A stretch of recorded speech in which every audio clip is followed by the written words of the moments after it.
गाओ, फिर से गाओ ये वाली लाइन। कहा तानी बेटा झट से बढ़ जा तू आगे, आगे लाके आगे और पीछे लाके भागे।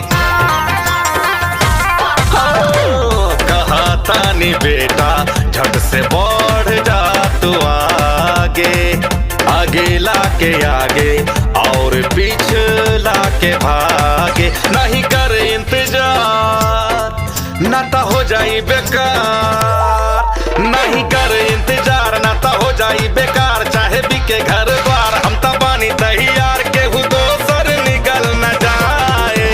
जल्दी पटा ले बेटा, अरे जल्दी पटा ले बेटा, कहवा का निकल न जाए।